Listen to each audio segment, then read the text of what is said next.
अस्सलाम वालेकुम to everyone. आज हमारा सेशन है HTML CSS beginner to advance course में। 9th सेशन है हमारा ये। ठीक है। और CSS का हमारा 4th सेशन है। हमारी जो सीरीज चल रही है HTML CSS from beginners to advance course 2023, उसका ये 9th सेशन है, जिसमें से 5 सेशन हमारे HTML के हुए थे और 3 सेशन CSS के हुए थे। आज चौथा सेशन है CSS का, जिसमें हम देखेंगे फ्लोट। CSS की जो प्रॉपर्टी है फ्लोट, उसको देखेंगे। फ्लोट के साथ एक किलर की प्रॉपर्टी आती है जो फ्लोट के साथ यूज होती है, उसको देखेंगे। और इसके अलावा हम देखेंगे जो है लेआउट क्या होता है, वेबसाइट का जो लेआउट है उसका क्या मतलब होता है, उसको देखेंगे। और मोस्ट इम्पोर्टेंट थिंग कि आज हम एक डिज़ाइन बनाएंगे। जो हमने सीखा है ना HTML और CSS की मदद से, आज उसको इम्प्लीमेंट करेंगे रियल लाइफ प्रोजेक्ट कैसे बनते हैं वो देखेंगे। आप देखोगे कि जो हम प्रोजेक्ट बना रहे होते हैं तो उसमें हम किन किन टूल्स का यूज़ कर रहे होते हैं और कैसे बना रहे होते हैं, चीज़ें कैसे बनती हैं बेसिकली। तो आज बेसिक लेवल पे देखेंगे। वैसे एक बात आप याद रखें, इस फील्ड में जो प्रोग्रामिंग है, ठीक है, उसमें एक चीज़ को करने के मल्टीपल तरीके होते हैं। मतलब ये कोई फिक्स नहीं कि यार आप एक ही चीज़ का यूज़ करके वो चीज़ बना बना सकते हो, ये नहीं है। ठीक है ना। अब जैसे वेबसाइट का लेआउट है। अब लेआउट क्या होता है बेसिकली, वेबसाइट का अरेंजमेंट। कि आप वेबसाइट को मतलब कैसे अरेंज करते हो, उसके जो एलिमेंट्स होते हैं उसको आप कैसे अरेंज करते हो। ठीक है। जैसे डिव हो गया, डिव यहाँ हेडर का टैग हम यूज करते हैं, उसके अंदर सिमेंटिक HTML आपको पढ़ाया था मैंने। जी ठीक है। इसमें हेडर का टैग है तो हेडर का टैग हम कहाँ यूज करते हैं, टॉप पे यूज करते हैं, उसके अंदर नेविगेशन बार लगाते हैं। तो वो हेडर का टैग कैसे यूज करना है, साइड बार कहाँ लगाना होता है, फुटर कहाँ आता है, तो ये सारी चीजें क्या है लेआउट के अंदर आती हैं। तो लेआउट को बनाने के CSS में आपको जो है वो काफी तरीके मिलते हैं। लेआउट कैसे बनता है, CSS बनता है। HTML सिर्फ हमें स्ट्रक्चर देता है। वो मतलब आप जो HTML में एलिमेंट बनाते हो एक के ऊपर एक आते हैं। यहाँ अगर इनलाइन होंगे तो एक साथ आएंगे, ब्लॉक होंगे तो एक के नीचे एक आएंगे। ठीक है। ये बात आपको समझ में आ रही है? ये बात समझ में आ रही है आप लोगों को यस सर। कि ये लेआउट के बारे में बता रहा हूँ कि लेआउट क्या होता है। Layout is an arrangement of elements. किस कौन से एलिमेंट, HTML एलिमेंट्स की।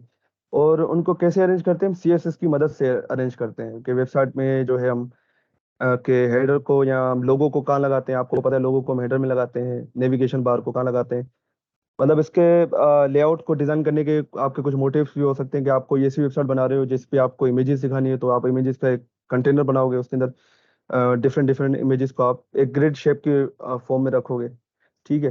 तो उस हिसाब से भी जो है लेआउट बनते हैं। तो लेआउट बनाने के काफी तरीके हैं। आप टेबल के थ्रू भी लेआउट बना सकते हो, जो हमने टेबल बना था पढ़ा था HTML में। जो पहले जमाने में लोग टेबल के थ्रू वेबसाइट का स्ट्रक्चर बनाते थे। अगर मैं आपको दिखाऊं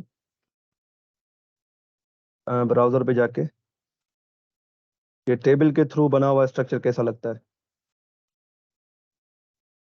तो आपको आइडिया हो जाएगा। Layout made using HTML table. ठीक है। जब HTML नहीं आई थी तो इसका ही ज्यादातर लोग यूज किया करते थे, टेबल का जो है लेआउट बनाने के लिए वेबसाइट का। अब ये वेबसाइट खुल रही है, थोड़ा टाइम ले रही है इसको खुलने में। तो आप देख सकते हो HTML layout, elements and techniques. Website often display content in multiple column like a magazine or a newspaper. तो ये एक वेबसाइट का आप समझ लीजिए कि डमी वेबसाइट बनी हुई है। उसमें क्या है कि हेडर बना हुआ है, ये हेडर है, ठीक है, वेबसाइट का। ये फुटर है, फुटर जो जनरली नीचे होता है सबसे। ये मेन कंटेंट है और ये साइड बार है। ठीक है। वेबसाइट में ये जो है मेन एलिमेंट होते हैं। अगर आप इसी वेबसाइट को देख लो, ये W3 स्कूल की, तो W3 स्कूल की आप वेबसाइट देखोगे, ये हेडर है इसका, ये नेविगेशन बार आ गया। तो जनरली नेविगेशन बार हम हेडर के साथ ही रखते हैं, पर इन्होंने उसके नीचे रखा हुआ है। तो हर किसी का अपना तरीका है, अपना वे है उस चीज को बनाने का। ठीक है। हर हर इंसान का अपना तरीका होता है। इन्होंने साइड बार देखो, इन यहाँ पे लगा है, किसी किसी वेबसाइट में आपको साइड बार नहीं मिलेगा। ठीक है। और ये मेन मेन कंटेंट है तो दो साइड बार है यहाँ पर, एक ये साइड बार है जो आपको दिख रहा है ये साइड पे, एक ये साइड बार है और एक ये है। अब ये साइड बार आप अब ये देखोगे नेविगेशन बार स्टिकी है। तो ये हम पोजीशन की प्रॉपर्टी में पढ़ेंगे। ये पोजीशन की प्रॉपर्टी हम नेक्स्ट हमारी है कि ये हमारे जो ये नेविगेशन बार है चिपका कैसे हुआ है ऊपर से, और ये मूव क्यों नहीं हो रहा है, ये साइड बार जो है, ये वाला साइड बार मूव क्यों नहीं हो रहा है। अब अगर देखोगे ये वाला साइड बार हम स्क्रॉल कर रहे हैं तो इसके साथ मूव हो रहा है। ठीक है, ये मूव हो रहा है, पर ये वाला ये वाला मूव नहीं हो रहा है। ठीक है, तो ये सारी चीजें हम पोजीशन में देखेंगे, पर लेआउट समझे। ठीक है, तो लेआउट को बनाने के काफी तरीके हैं। अब आप देखोगे कि ये बता रहे हैं यहाँ पर कि यार लेआउट जो है सिमेट्रिक एलिमेंट के थ्रू हम डिफरेंट पार्ट बनाते हैं वेबसाइट के। अब ये टेक्निक्स बता रहे हैं कि हम सीएसएस का फ्रेमवर्क यूज करते हैं बनाने के लिए। फ्लोट प्रॉपर्टी जो आज पढ़ेंगे हम, उसके थ्रू भी आप लेआउट बनाते हो, फ्लोट प्रॉपर्टी के थ्रू। पर आजकल जो है फ्लोट प्रॉपर्टी के थ्रू वैसे बनाना नहीं चाहिए। फ्लोट प्रॉपर्टी हम यूज करते हैं इमेज और टेक्स्ट के लिए, वो हम देखेंगे आज कि क्यों यूज करते हैं। पर इसका मिस यूज किया जाता है किसके लिए? लेआउट बनाने के लिए, जो कि सही नहीं है। और सबसे ज्यादा यूज होने वाली टेक्निक क्या है लेआउट बनाने के लिए? Flex box. फ्लेक्स बॉक्स और ग्रिड। ग्रिड एक नया कॉन्सेप्ट है। फ्लेक्स बॉक्स आया था मेरे ख्याल से करीबन 2017 या 18 में, और ग्रिड उसके बाद आया था 2020 में। तो फ्लेक्स बॉक्स में 2D लेआउट बनते हैं, 2 डायमेंशनल, और ग्रिड में 3D लेआउट बनते हैं बेसिकली। ठीक है, जिसमें आपको 3 एक्सेस मिलते हैं इसके अंदर। तो ये देख रहे हो आप, फ्लोट के थ्रू भी उसने वही बनाया है, और फ्लेक्स बॉक्स के थ्रू भी उसने एक लेआउट बना दिया है। ठीक है, ये फ्लेक्स बॉक्स के थ्रू बनाया गया, सेम टू सेम है जो फ्लोट के थ्रू भी बनाया गया है। देखो ये फ्लोट के थ्रू बनाया इन्होंने। तो लेआउट बनाने के काफी मल्टीपल तरीके होते हैं। ठीक है, ये ग्रिड लेआउट जो बता रहा है। अब टेबल के थ्रू भी आप बना सकते हो, टेबल के थ्रू भी मेरे ख्याल से इसमें होगा HTML लेआउट यूजिंग टेबल।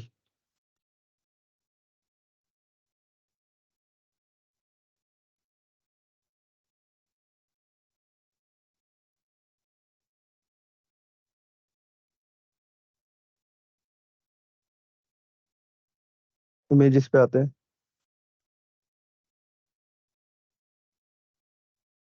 अब ये लेआउट आप देख रहे हो, ठीक है, इसको हटा दें। ये आप टेबल के थ्रू बना सकते हो। ठीक है, कि आपने एक TD उठाया, TD को आपने कॉल स्पेन दे दिया। कॉल स्पेन की वजह से ये देखो, इसने पूरी जितने भी वो TD आने थे उसकी जगह ले ली। ठीक है, और यहाँ पर इसने रोज पेन का यूज किया हुआ है। तो आप टेबल के थ्रू भी बना सकते हो, पर टेबल के थ्रू हम नहीं बनाते हैं। मुझे वो मिल नहीं रहा, मैं आपको दिखाता, वरना W3 स्कूल पे ही है। पता नहीं क्या नाम था यार, 1 मिनट मुझे देना।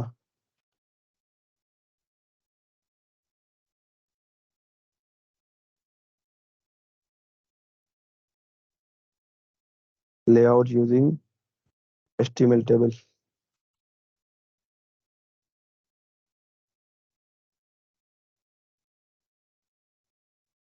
ठीक है, मुझे मिल गया, ये दूसरी वेबसाइट पे, यहाँ पर नहीं है। ठीक है, तो ये रहा।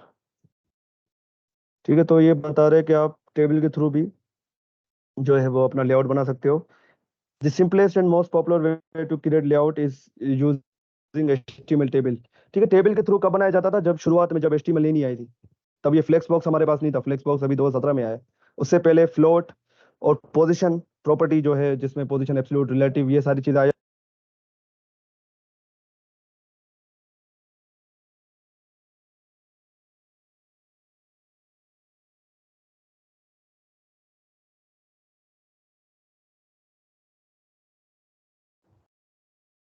सर आवाज नहीं आ रही आपकी।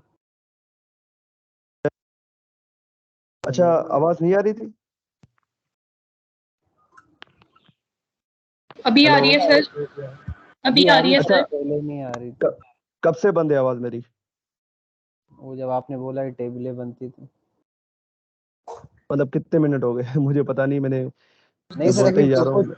कुछ टाइम पहले ही है, जब आपने वेबसाइट खोल के बता रहे थे ना कि पहले टेबल से बनती थी, फिर ये 2017 में ये आया फ्लोट अच्छा में। अच्छा, ठीक है, ठीक है, मैं बता देता हूँ कि जब शुरू शुरू में जब HTML बनी थी, तो फ्लेक्स बॉक्स, ग्रिड, ये सारी चीजें नहीं थी। ये नए कॉन्सेप्ट है। फ्लेक्स बॉक्स ये अभी आया 2017 में, ग्रिड 2019 पता नहीं 20 में आया है।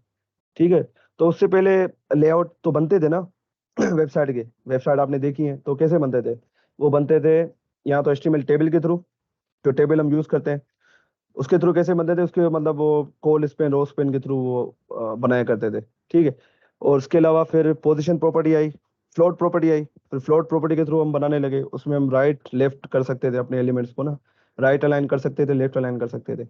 उसके बाद जो आया मेरे ख्याल से जो है पोजीशन प्रॉपर्टी आई जिसमें absolute relative URL. Position property क्या करती है कि आप अपने एलिमेंट को कहीं भी अपने पेज पे शो करा सकते हो। मैं चाहूँ तो ये जो इमेज है इसको इस सेंटर में कर दूं, यहाँ कर दूं, वहां कर दूं, मतलब कहीं भी अपनी इमेज को मैं प्लेस कर सकता हूँ, एनीवेयर एनीवेयर। मैंने पोजीशन प्रॉपर्टी ने मुझे इतनी इतनी ताकत दे दी थी। पर उसमें मुझे मैनुअली हर चीज को देखना पड़ता था कि यार ये इतने पिक्सल मुझे देना पड़ेगा। पर यकीन करें फ्लेक्स बॉक्स बॉक्स ने इतना आसान काम कर दिया है। उसकी कुछ प्रॉपर्टीज आप यूज करते हो, उसके अंदर कुछ ही चुनिंदा प्रॉपर्टीज होती है, उनका यूज करके ना वो जो है डिजाइन को, लेआउट को बिल्कुल ऐसे चुटकियों में बना लेते हो। ठीक है। जैसे कि मैंने एक एप्लीकेशन बनाई थी ये।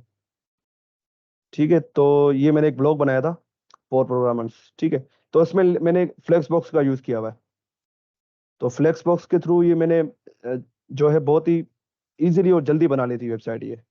ठीक है, तो फ्लेक्स बॉक्स ने मेरा काम बहुत ही आसान कर दिया है। वो हम पढ़ेंगे फ्लेक्स बॉक्स, वो एडवांस टॉपिक है हमारा। पर अभी हम पढ़ने वाले हैं कि लेआउट कैसे कैसे बनते थे और लेआउट का मतलब क्या है। ठीक है, तो ये टेबल के थ्रू लेआउट बनाया हुआ है। देखो, ये देखो कोल्ड स्पेन, रो स्पेन, इन चीज़ों का यूज़ किया हुआ। कोल्ड स्पेन देखो, यहाँ पे कोल्ड स्पेन यूज़ किया हुआ है। ये देखो, ये कोल्ड स्पेन मतलब ये पूरा जो है कॉलम ये इसकी स्पेस ले रहा है। रोज पेन भी यूज किया होगा। रोज पेन मेरे ख्याल से इसके ऊपर यूज किया होगा, मेन मेन्यू के ऊपर ना। मेन मेन्यू ये रहा, इसके ऊपर आई थिंक सो इसने यूज किया होगा। बहरहाल मुझे नजर नहीं आ रहा है, पर लेआउट ऐसे ही बना करते थे कोल्ड स्पेन, रोज पेन के थ्रू, टेबल के थ्रू। तो आजकल टेबल यूज नहीं करते हम। टेबल से आप रिस्पॉन्सिव नहीं बना सकते हो बेसिकली ना। रिस्पॉन्सिव का क्या मतलब है कि मैं मोबाइल पे भी अपनी वेबसाइट को अच्छे से दिखा सकूं या देख सकूं। जैसे कि ये वेबसाइट पे तो डेस्कटॉप पे या लैपटॉप पे मुझे ऐसे दिख रही है। अब मैं इसको मोबाइल पे लेके आता हूँ, मोबाइल डिवाइस पे। ठीक है, मोबाइल डिवाइस पे अगर मैं यहाँ पर, ये देखो इतने सारे ऑप्शन दे रहा है मुझे। मैं कहता हूँ आईफोन 12 प्रो पे कैसी दिखेगी, तो आईफोन 12 प्रो पे इसकी वेबसाइट, ये जिनकी वेबसाइट है ये ऐसी दिख रही है। ठीक है, ये थोड़ी कॉम्प्लेक्स है यार, मैं अपनी वाली खोल लेता हूँ। वो बहुत ही सिंपल है, तो आपको मुश्किल भी नहीं होगी। तो ये देखो, डेस्कटॉप पे ऐसी दिख रही है वेबसाइट। ठीक है, डेस्कटॉप पे ये ऐसी दिख रही है। पर मोबाइल पे आप जब लेके जाओगे इस वेबसाइट को।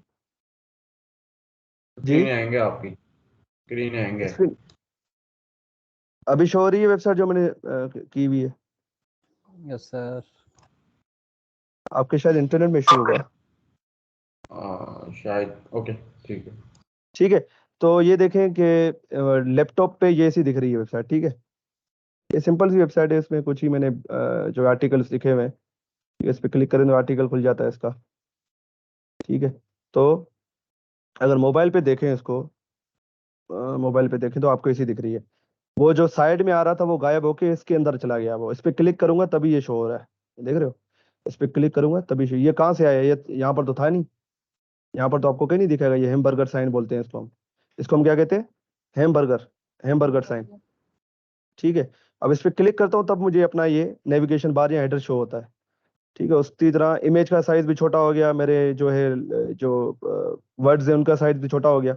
तो मोबाइल पे ये बहुत अच्छी लगेगी वेबसाइट, आप जब इसको देखोगे। तो इसको कहते हैं रिस्पॉन्सिवनेस। ठीक है, इसको क्या कहते हैं, रिस्पॉन्सिवनेस। तो टेबल के थ्रू आप ये रिस्पॉन्सिवनेस नहीं ला सकते हो। ठीक है, फ्लेक्स बॉक्स आपको वेबसाइट रिस्पॉन्सिव बनाने में मदद करता है। वैसे वैसे हम मीडिया क्वेरीज का यूज करते हैं रिस्पॉन्सिव बनाने के लिए। तो हम पढ़ेंगे वो एडवांस टॉपिक है सारे। ये समझ में आया लेआउट का क्या मतलब होता है। Yes sir. ठीक हो गया। ओके।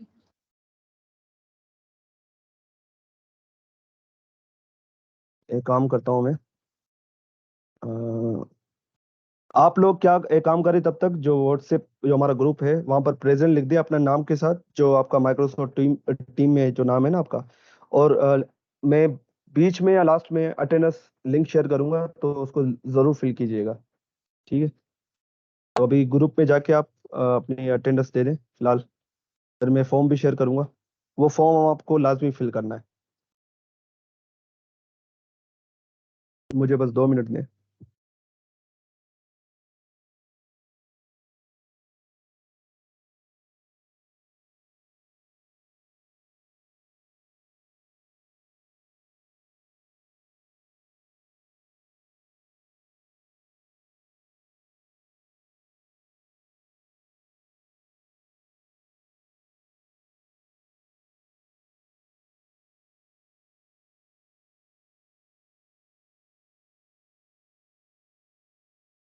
तो मैं अभी इस पे आता हूँ, अपने VS कोड पे।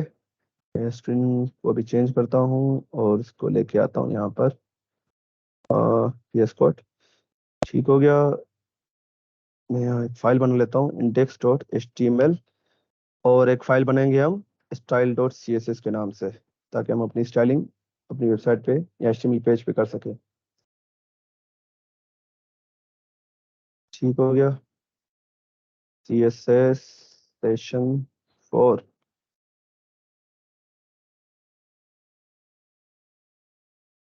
मैंने डेफिनेशन लिख रखी थी इसकी, वो मैं यहाँ पेस्ट कर देता हूँ, वेबसाइट के लेआउट की। ठीक है, तो ये डेफिनेशन है। Website layout refers to the arrangement of the various element on a web page. It encompasses the overall design of the site, including the placement of text, image, videos, button, menus, and other interactive features. The layout serves as a foundation of the website user interface, and it is crucial to creating a visually appealing and user-friendly site. तो user interface का क्या मतलब है? जो हम देख रहे हैं, बेसिकली जो हमें दिख रहा होता है, वेबसाइट जो हमें दिख रही होती है, इसको कहते हैं यूजर इंटरफेस। एक होता है बैक एंड, एक होता है यूजर इंटरफेस, जो यूजर को दिख रहा है, जो हमें दिख रहा है। जैसे कि आपको ये VS कोड दिख रहा है, तो ये VS कोड का यूजर इंटरफेस है। ठीक है, तो यूजर इंटरफेस का मतलब ये। तो ये क्या कह रहा है कि website layout refers to arrangement of the various element, जो मैंने बताया कि जो हमारे एलिमेंट्स होते हैं HTML के, उसी से बनती है ना वेबसाइट, तो उनके अरेंजमेंट को हम कहते हैं लेआउट। ठीक है, उसकी इमेज को कहाँ रखना है, उनके टेक्स्ट को कहाँ रखना है, साइड बार जो है कहाँ रखनी है, वगैरह वगैरह, ये सारी इसमें चीजें आ जाती हैं। और ऐसा लेआउट बनाना है जो विजुअली अपीलिंग हो, मतलब दिखने में अच्छा लगे, UX जिसको एक कहते हैं ना, यूजर एक्सपीरियंस अच्छा हो, माने जो भी यूजर में वेबसाइट में आता है उसको अच्छा लगे, बेसिकली इसको कहते हैं यूजर एक्सपीरियंस। एक होता है UI, इसको कहते हैं यूजर इंटरफेस। ठीक है, यूजर एक्सपीरियंस क्या होता है? वो एक कॉन्सेप्ट है कि मतलब आप जो है, आपकी जो, मिसाल के तौर पे मैं हूँ, मैं अगर वेबसाइट में जा रहा हूँ, तो वेबसाइट मुझे कितनी अच्छी लग रही है, जैसे कि W3 की स्कूल की वेबसाइट है, कितना अच्छा उनका यूजर एक्सपीरियंस है, मतलब उन्होंने कितनी खूबसूरत वेबसाइट बनाई हुई है कि आपको उस वेबसाइट को छोड़ने का दिल नहीं करता। मैं जब उसमें पढ़ रहा होता हूँ तो मुझे मजा आता है। उसी तरह अगर मैं आपको एक और वेबसाइट पे लेके जाऊँ जो मुझे बड़ी डरावनी लगती है, तो उसको कहते हैं हम बेड यूजर एक्सपीरियंस। ठीक है, उसकी वजह मैं आपको बताता हूँ कि बेड यूजर एक्सपीरियंस क्या चीज़ है। अब ये है, अभी अभी आप देखें कि ये कितनी खूबसूरत है, ये वेबसाइट जो है कितना मतलब क्लियर है, हर चीज आपको क्लियर है, मतलब यूजर के लिए ये यूज करना बहुत आसान है। उसी तरह अगर मैं आपको ले जाऊं, एक वेबसाइट है MDN डॉक्स CSS लिखो, आ जाएगी वो। अब देखना कितनी डरावनी साइट है, मैं तो नहीं जाता उस पर, हालांकि उसमें कंटेंट आपको ज्यादा मिलेगा। और वही वेबसाइट जो है, डेटा जो है CSS का, HTML का, इसी वेबसाइट के अंदर लिखा हुआ है, इस पे डॉक्यूमेंटेशन आपको यही मिलेंगे, पर इनका यूजर एक्सपीरियंस अच्छा नहीं है। मतलब ये यूज करने में थोड़ी मुश्किल है मेरे लिए, देख रहे हो? पता ही नहीं पड़ रहा है यार, क्या है ये, स्ट्रेट फॉरवर्ड चीजें नहीं है। तो एक बिगिनर बंदा इस वेबसाइट जाके नहीं सीख सकता, हालांकि आप इससे सीख सकते हो, इसके अंदर सारी चीजें लिखी पड़ी हैं, और इसके अंदर तो इन डिटेल सारी चीजें लिखी हुई हैं। पर मुझे इस पे मजा आ रहा है, क्योंकि यार ये मेरे लिए यूज करना इजी है, तो इसको कहते हैं यूजर एक्सपीरियंस। तो ये आपको पता होना चाहिए बेसिकली, इसलिए मैंने इस पे ज्यादा जोर लगाया है। ठीक है, यूजर एक्सपीरियंस क्लियर हुआ आपको? यूजर इंटरफेस और यूजर एक्सपीरियंस में क्या फर्क है, कौन बताएगा? Yes sir. कौन बताएगा यूजर एक्सपीरियंस और यूजर इंटरफेस में क्या फर्क है? तो यूज़र इंटरफेस बेसिकली ये होता है जो हम जो हमारे सामने स्क्रीन पे जो होता है, जिस तरह आपने ये VS कोड की स्क्रीन खोली हुई है, ये जो है हमारा इंटरफेस कहलाएगा। बाकी जो हम जो एक्सपीरियंस करते हैं उस पे हमारा बिहेवियर उस पे किस तरह होता है, हम पसंद करते हैं क्या नहीं करते, यूज़ हमारा किस आसान है, यूज़ केस किस तरह का है, वो हमारा एक्सपीरियंस कहलाता है, किस यूज़र तरह का? एक्सपीरियंस। ठीक है, मतलब आप कितनी देर उस वेबसाइट को देते हो टाइम? अगर आपकी जैसे कि MDN है, तो मैं उस पर नहीं जाता हूँ जल्दी, मुझे वो मुश्किल लगती है। उसका यूजर इंटरफेस तो बना हुआ है, पर उसका यूजर एक्सपीरियंस अच्छा नहीं है। यूजर इंटरफेस तो अच्छा है उसका, पर यूजर एक्सपीरियंस अच्छा नहीं है, मतलब यूजर के लिए यूज करना बहुत मुश्किल है। ठीक है, तो वेबसाइट लेआउट ये है, आप पढ़ लीजिएगा इसको। Website layout typically determine the several factors including the site purpose, मतलब साइट का पर्पस क्या है, टारगेट ऑडियंस, मतलब ऑडियंस आपकी किस तरीके की है, कंटेंट टाइप किस तरीके का कंटेंट है आपकी, और ब्रांडिंग, क्या आप ब्रांड के लिए बना रहे हो। ठीक है, तो ये सारी चीजें यहाँ पर लिखी हुई, ये मैं अपलोड कर दूंगा कहाँ पर, गिटहब पे। अब पढ़ते हैं फ्लोट प्रॉपर्टी के बारे में, ये लेआउट के बारे में हो गया। ठीक है, हमारा एक टॉपिक कवर हो चुका है। अब पढ़ते हैं फ्लोट।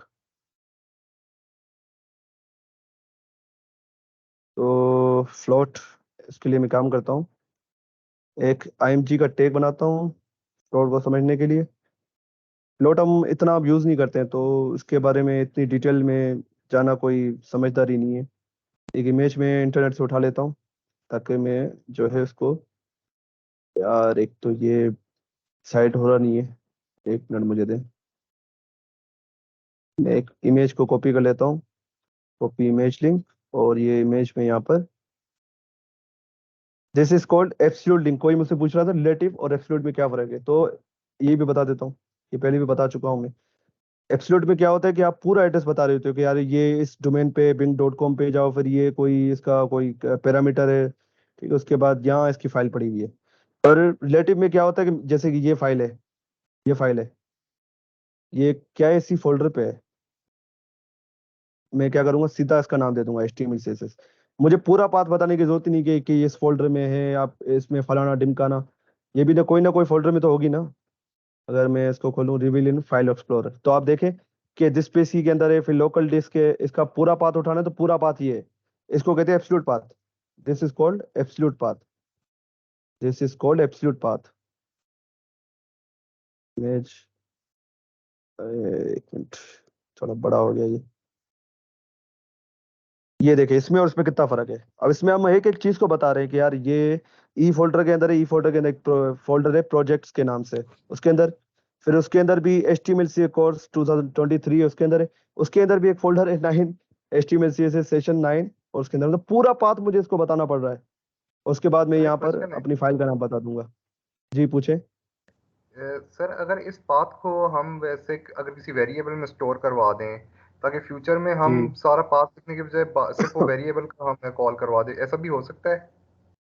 जी हो सकता है, आप जावास्क्रिप्ट के थ्रू कर सकते हो, HTML में वेरिएबल का कॉन्सेप्ट नहीं है, ठीक है। वो जावास्क्रिप्ट के थ्रू हो सकता है। जावास्क्रिप्ट के थ्रू आप क्या करते हो, एक वेरिएबल को दे देते हो, फिर उसको डोम के थ्रू में document of dot gate element by ID image को पकड़ के, फिर इमेज डॉट src के अंदर वो वेरिएबल को आप कंकेटिनेट कर देते हो like this image dot src।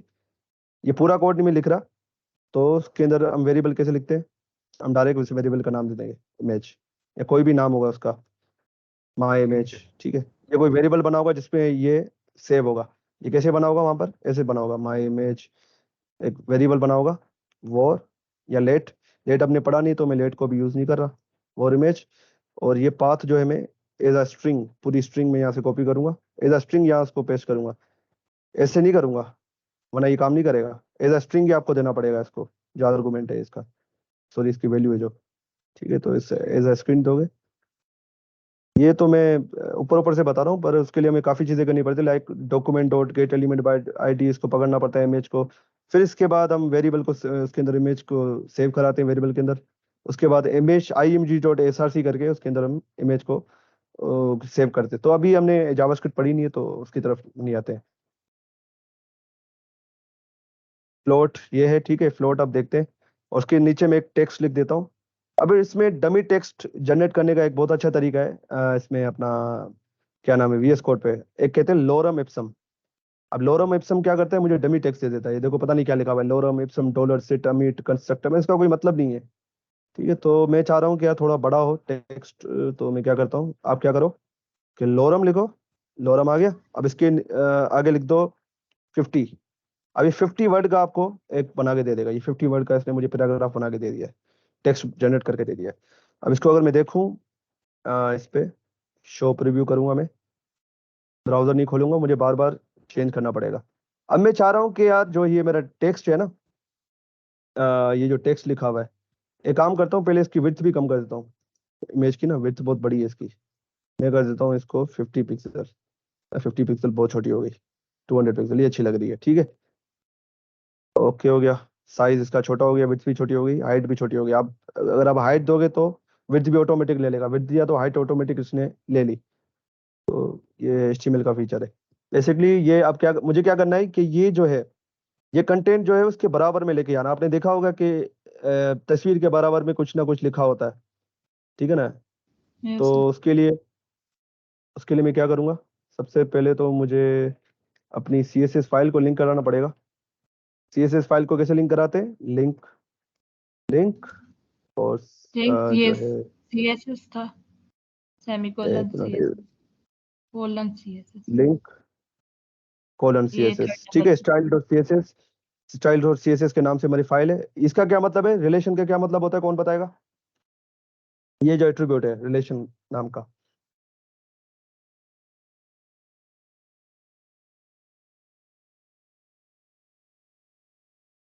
किसी को नहीं पता? याद नहीं आ रहा सर। रिलेशन में बता रहे मतलब ये इस फाइल का इससे क्या रिलेशन है, ठीक है। लिंक में और भी रिलेशन बनते हैं, तो हम बता रहे हैं कि ये स्टाइल शीट है। हम ये अपने उसको बता रहे हैं, ब्राउजर को बता रहे हैं बेसिकली कि ये स्टाइल शीट हम इसको कनेक्ट कर रहे हैं, इसलिए मैंने यहाँ स्टाइल शीट लिखा हुआ है, क्योंकि ये CSS की फाइल है, तो ये हमें बताना पड़ता है। तो ठीक है, अब मुझे क्या करना है कि अब मेरे पास एक ही इमेज है, तो मैं क्या करता हूँ, टाइप सिलेक्टर का यूज करता हूँ, या क्लास सिलेक्टर का यूज कर लेते हैं यार, क्लास यूज कर लेते हैं, क्योंकि क्लास बनाना एक अच्छी होती है। डमी इमेज लिख देता हूँ, डमी, तो इसको मैं लिख देता हूँ, क्लास दे देता हूँ डमी पैराग्राफ, डमी पैराग्राफ, ठीक हो गया। नाम जो है ना क्लासेस के या वेरिएबल्स के, वो लिखा करो, क्या कहते हैं उसको, मीनिंगफुल, कि डमी इमेज लिखा हुआ है तो मतलब ये डमी इमेज है, पढ़ने वाले को पता पड़ जाएगा, तो इस बात का भी ख्याल रखना है आपको। तो मैं कैसे एक्सेस करता हूँ, डमी इमेज, डमी इमेज नहीं करनी है मुझे, मुझे इसको इसके बराबर में लेके आना है ना, ठीक है। तो मैं क्या करूंगा, डमी पैराग्राफ को करूंगा मैं डमी पैराग्राफ, और उसके अंदर लिखूंगा मैं प्लॉट, प्लॉट की प्रॉपर्टी, और उसके अंदर देखो ये आ रही है लेफ्ट राइट, ये प्रॉपर्टीज आती हैं, लेफ्ट राइट, इसमें राइट आएगा क्योंकि ये राइट पे है ना, राइट पे कर जी जी, लेफ्ट राइट और नन, बाय डिफॉल्ट ये नन होती है, ठीक है, बाय डिफॉल्ट इस पे आप नहीं जाए, इनलाइन एंड इनलाइन स्टार तो मैंने खुद भी नहीं पढ़ी है, ये होती भी नहीं है मेरे ख्याल से, ये दो ही होती हैं, लेफ्ट राइट और नन, ये तीन तीन होती हैं बस। और इनहेरिट होती है, इनहेरिट का मतलब क्या होता है कि जो पेरेंट को दी हुई वही ये उठा लेगा। अगर मैंने इसको कोई पेरेंट बनाया होगा इस डमी पैराग्राफ का, तो ये क्या करेगा, अगर इनहेरिट करूंगा, अगर उसको भी मैंने फ्लोट लेफ्ट या राइट दिया होगा, तो ये भी फ्लोट लेफ्ट या राइट उठा लेगा, तो ये होता है, ठीक है। तो ये तीन चार चीजें हैं, लेफ्ट राइट नन और इनहेरिट। ये कैल्क एक फंक्शन है, तो उसमें वो हम कैलकुलेशन कर रहे होते हैं, इस पे हम जाते नहीं है, ये इंपॉर्टेंट नहीं है। फ्लोट हम यूज भी नहीं कर रहे होते हैं, पर आपको पता होना चाहिए फ्लोट अब यूज नहीं होता है इतना। अब मैं क्या करता हूँ, मुझे इसको इसके साथ लेके आना है, तो ये किस साइड है, लेफ्ट साइड है, तो मैं क्या लिखूंगा, लेफ्ट, फ्लोट लेफ्ट किया और उसको सेव किया। ये लेफ्ट क्यों नहीं आ रहा, ये लेफ्ट क्यों नहीं आया, क्या मसला है? प्लॉट राइट है ये सर, सॉरी ये सॉरी, right है मुझे ना? मुझे नहीं नहीं नहीं नहीं नहीं नहीं, मुझे इमेज को देना पड़ेगा, सॉरी, मुझे इमेज को फ्लोट कराना पड़ेगा। इतनी बड़ी गलती कैसे हो गई मुझे, यार यूज नहीं कर रहा ना मैं, ये देखो अब आ गया, सॉरी, मैं असल में यूज नहीं कर रहा ना इसको, फ्लोट को काफी टाइम से यूज किया नहीं है, तो भूल गया था मैं। फ्लोट, इसको मैंने फ्लोट करा दिया। अब इससे हो क्या रहा है कि ये अपनी जो नॉर्मल फ्लो है ना उससे आउट हो रहा है, नॉर्मल फ्लो से ये बाहर निकल रहा है। अब नॉर्मल फ्लो से क्या मतलब है, उसके लिए मुझे इसका एक पेरेंट कंटेनर बनाना पड़ेगा, डिव डॉट, डिव लिखने की जरूरत नहीं, मैं लिखूंगा पेरेंट कंटेनर, तो ये खुद ब खुद एक डिव बना देगा बाय डिफॉल्ट, ठीक है। पेरेंट कंटेनर किया, तो ये इसने डिव बना दिया क्लास पेरेंट कंटेनर के नाम से, और मैं इन दोनों को एक पेरेंट कंटेनर के अंदर रख देता हूँ, ठीक हो गया। और पेरेंट कंटेनर को कुछ मैं स्टाइलिंग दे देता हूँ, पेरेंट कंटेनर, और उसको एक बैकग्राउंड कलर दे देता हूँ रेड, ये देखे आ गया। अब मैं काम करता हूँ, जो इस डमी टेक्स्ट को मैं थोड़ा हटा देता हूँ, साइड कर देता हूँ। अब देखिए वो हमारा पेरेंट कंटेनर, किसी का माइक खुला हुआ है, प्लीज वो ऑफ कर ले। जीत भाई स्क्रीन नहीं आ रही आपकी। स्क्रीन आ रही है सबके पास या नहीं आ रही? आ रही है, जिसको नहीं आ रही है उसका नेट का इशू होगा आई थिंक सो। यार आपके नेट का इशू है, क्योंकि स्क्रीन तो मैंने शेयर की हुई है। तो आप देखिए वो कंटेनर ही गायब हो गया, क्योंकि मैंने इसको फ्लोट कराया हुआ है, तो वो कंटेनर से, असल में ये कंटेनर से आउट हो गया, ये हमारा जो एलिमेंट है ना, ये जो हमारा एलिमेंट है, इमेज एलिमेंट, इमेज को मैंने फ्लोट कराया हुआ है, तो वो कंटेनर से बाहर निकला हुआ है। कंटेनर को अगर मैं थोड़ी विड्थ दे दूं, ताकि आपको हाइट और विड्थ देता हूँ, हाइट में दे देता हूँ 100 पिक्सल, ये देखें, ये साल सॉरी फॉर बैड लैंग्वेज, ठीक है, ये जो है बाहर निकल के आ गया बेसिकली, सिंपल अगर मैं जबान में कहूँ तो, वो मेरे मुंह से गलती से निकल गया साला तो हम अपने बच्चों को ऐसे समझा रहे होते हैं ना, मतलब अगर उनको सही नॉर्मल तरीके से समझ में नहीं आता, तो वो ऐसे समझते हैं, फिर इन वर्ड का यूज करते हैं, तो I am sorry for that. तो ये जो है इमेज जो है वो अब इस कंटेनर से बाहर निकल गई है, कंटेनर से ही आउट हो चुकी है, ये अपने नॉर्मल फ्लो को छोड़ चुकी है। समझ में आ रही है बात मेरी? ये देखिए कंटेनर से आउट हो गई है ये इमेज इस कंटेनर के अंदर है ही नहीं, ऐसा समझे। ये कंटेनर को हमने हाइट दी हुई इसलिए आपको दिख रहा है। अगर कंटेनर में मैं कर दूं 10 पिक्सल तो देखो कंटेनर कितना छोटा हो गया। ठीक है, ये कंटेनर से आउट हो गई है, ये अपने पेरेंट को फॉलो नहीं कर रही है अभी ये। इसको कहते हैं नॉर्मल फ्लो से आउट हो जाना। तो ये चीज नॉर्मल फ्लो से आउट हो जाना आपको पोजीशन एब्सोल्यूट में भी समझ में आएगी। तो पोजीशन एब्सोल्यूट जब हम पढ़ेंगे ना, पोजीशन की जो प्रॉपर्टी है एब्सोल्यूट, उसको हम जब पढ़ेंगे तब आपको ये चीजें समझ में आने लगेंगी। तो ये देखो, ये भी अपनी जब फ्लोट करते हैं हम किसी भी एलिमेंट को तो वो अपने नॉर्मल फ्लो को छोड़ देता है। ये इमेज ने अपना नॉर्मल नॉर्मल फ्लो क्या है, ये अपने पेरेंट के अंदर रहेगा। नॉर्मल फ्लो क्या है, अपने पेरेंट के अंदर रहना चाहिए इसको, पर ये पेरेंट से आउट हो रहा है तो इसको कहते हैं नॉर्मल फ्लो से आउट हो जाना। ठीक है, समझ में आ रहा है? ये अपनी जगह छोड़ देना बेसिकली, इसका मतलब ये है। अभी मैं इसको अगर हाइट हटा दूं तो ये दिखेगा ही नहीं, ये नहीं दिखेगा क्योंकि ये अपने जो है उससे आउट हो चुका है। और ऐसा समझे कि डिव खाली हो चुका है, अभी डिव के अंदर ये इमेज है ही नहीं। तो इसलिए क्या हो रहा है कि ये हमें वो डिव वाला जो डब्बा है वो दिख नहीं रहा। अगर मैं इसको पी को खोल दूं तब मुझे दिखेगा। अब पी क्या है, पी अपने नॉर्मल फ्लो को फॉलो कर रहा है, पी अपने पेरेंट के अंदर ही रह रहा है तो इसलिए वो दिख रहा है। पर ये आउट हो चुका है अपने पेरेंट से, इसलिए हमें नहीं दिख रहा है। ठीक है, ये क्लियर हो रहा है आपको? जी सर, हो रहा है। उसकी वजह से होता है कि जो बाहर वाले जो एलिमेंट्स हैं ना वो भी ऊपर आ जाते हैं इसके।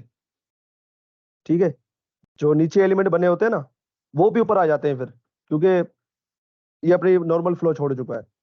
ठीक है, तो इसकी इतनी डिटेल में नहीं जाएंगे क्योंकि इतना यूज होता नहीं है बेसिकली। ये लेफ्ट कर दिया मैंने इसको, ठीक है, तो ये क्या हुआ, इसके लेफ्ट में आ गया, पर ये अपना नॉर्मल फ्लो छोड़ चुका है। अब इसको राइट करूंगा तो राइट में चले जाएगा, अगर राइट करूंगा तो ये इमेज आप देखना ये इधर भाग जाएगी राइट पे, राइट। अब नॉर्मल फ्लो मैंने किया, देखो नॉर्मल फ्लो से क्या हो रहा है, जितना कंटेंट है उतना ही ये डिव ले रहा है। अभी इसको मैंने फ्लोट किया, फ्लोट राइट किया तो ये क्या हुआ, इसने अपनी जगह छोड़ दी। तो क्या हुआ, जगह छोड़ने के बाद ये कंटेनर सुकड़ गया, कंटेनर थोड़ा सुकड़ गया, मतलब कंटेनर के अंदर इमेज है ही नहीं। आप ऐसा समझे कंटेनर के अंदर से इमेज गायब हो चुकी है। अब देखें ये जो है कंटेनर के अंदर आ गई। अब इसको मैं खोलूंगा तो कंटेनर से बाहर निकल गई है, पर आपको दिखे सारा होगा ये कंटेनर के अंदर है, पर कंटेनर के अंदर है नहीं है, ये आउट हो चुकी है। क्योंकि अगर मैं पैराग्राफ को बंद कर देता हूँ, अगर ये कंटेनर के अंदर होती इमेज तो जो कंटेनर हमें दिखना चाहिए, यहाँ तक दिखना चाहिए, पर नहीं दिख रहा। अगर मैं इसको फ्लोट को बंद करूँ तो आप देखोगे कि ये देखो अब दिख रही है, क्योंकि ये पेरेंट के अंदर है। फ्लोट करने से क्या हुआ, नॉर्मल फ्लो से आउट हो गया तो वो कंटेनर भी अब नहीं दिख रहा, क्योंकि कंटेनर के अंदर ऐसा समझे इस डिव के अंदर कुछ है ही नहीं, इस डिव के अंदर कुछ है ही नहीं। फ्लोट करने की वजह से क्या हुआ, ये हो गया। ठीक हो गया। अब इसमें क्लियर की प्रॉपर्टी भी आती है। क्लियर की जो प्रॉपर्टी है वो क्यों यूज करते हैं, मैं काम करता हूँ डिव लोरम 50। ठीक है,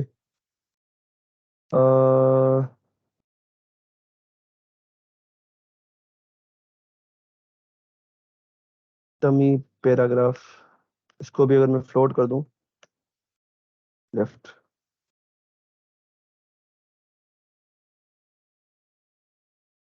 हाँ नहीं ये नहीं करना मुझे, सॉरी, मैं उसका साइज ही कम कर देता हूँ। क्या कर रहा हूँ मैं, भूल गया हूँ ना असल में। अब ये देखें ये क्या हो रहा है, ये पैराग्राफ इसके अंदर घुस गया, ये तो नहीं होना चाहिए ना। मैं चाह रहा हूँ कि ये पैराग्राफ इसके नीचे ही रहे। तो हम क्या यूज करेंगे, उसके लिए हम यूज करेंगे क्लियर। हम जो है ये जो डिव है जो ये काम खराब कर रहा है हमारा, ये तो डिव इसके अंदर नहीं आना चाहिए ना, पर ये क्यों आ रहा है, क्योंकि इसने अपनी जगह छोड़ दी है, इस इमेज ने अपनी जगह छोड़ दी है।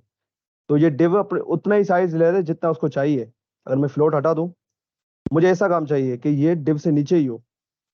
ठीक है, ये इमेज और डिव दोनों से नीचे ही हो। ठीक है, यहाँ तो आप एक काम करो, एक ये तरीका है ओवरफ्लो को, अब ओवरफ्लो हमने पढ़ा नहीं है अभी ना, ओवरफ्लो को आप ऑटो कर दो तो आप देखें अब ये सही से काम कर रहा है, अब ये सही से काम कर रहा है। पर ओवरफ्लो हमने पढ़ा नहीं है, ओवरफ्लो क्या क्या होता है वो पढ़ेंगे नेक्स्ट क्लास में।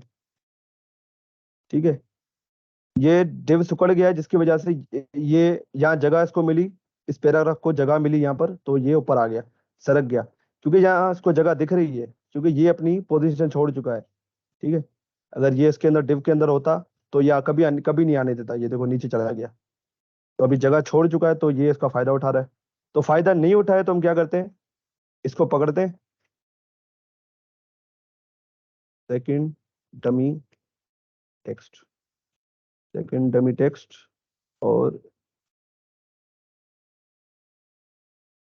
सेकंड, मुझे इसको सेव करना पड़ेगा, फाइल को सेव कर दो, डॉट सेकंड डमी टेक्स्ट। और अब इस पे मैं करूंगा क्लियर। तो ये किस पे आ रहा है, राइट साइड पे आ रहा है ना, तो हम लिखेंगे राइट साइड पे। ये देखे नीचे चला गया, क्लियर राइट। तो ये राइट साइड पे इमेज थी, तो अब ये नीचे आ गया।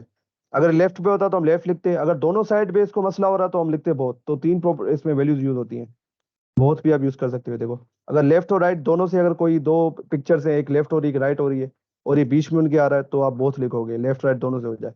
अगर ये पिक्चर लेफ्ट होती, अगर ये पिक्चर लेफ्ट में कर दूं, लेफ्ट लेफ्ट कर दूं, तो मैं अब राइट करूंगा तो कोई फर्क नहीं होगा, क्योंकि राइट पे तो कुछ है ही नहीं, तो मुझे लेफ्ट करना पड़ेगा, क्योंकि लेफ्ट साइड पे ये मसला कर रहा है। ये देखो अब ठीक हो गया।